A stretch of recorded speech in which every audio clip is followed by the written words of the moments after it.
Welcome back. Today I'm going to talk about the role that the head plays in the service motion.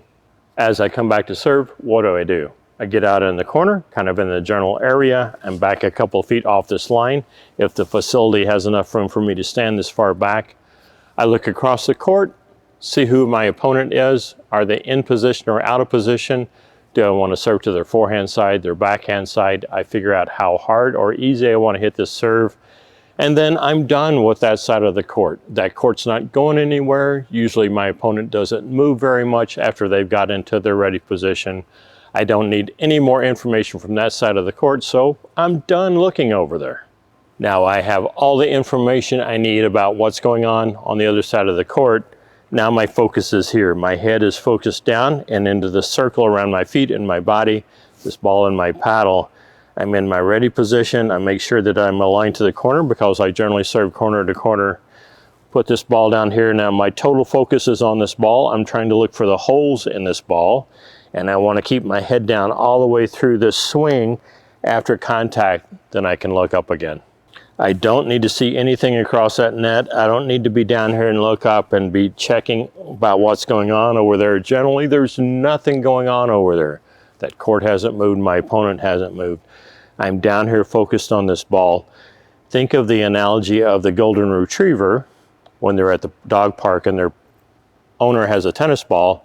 Wherever that ball is, that's where that retriever's head and eyes move to. They're keeping track of this ball everywhere that it is. We want to be that golden retriever when we're standing here getting ready to serve. All of my attention is on this ball. Nothing else exists. The only thing, the center of my universe is this ball.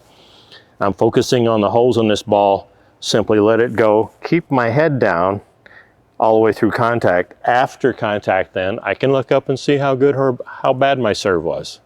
Bad things start to happen if I don't focus on this ball. If I start to look up too soon, if my swing starts and I start to look up, then generally what happens is I need to pull this shoulder up and out of the way. And now the ball's not where I thought it was going to be. My sweet spot in my paddle is in a different location. My serve's not going to go as well. So if you have the habit of being down here and taking that final look, don't do that, because you're more likely then to take a look too early after you swing and hit this ball. So we want to be down here all the way through contact, keep our head down, and not be here and then start to look up, because when I do, this happens. My shoulder comes up, my ball comes up, it's not where it was before. Even slight little changes here as I start to look will impact where that ball is. Even if I have released this ball, so let's say I let this ball go, and before the paddle gets there I start looking up, I've still changed my position somewhat. We want to keep our head down and focus on that ball all the way through contact, and then look up afterwards.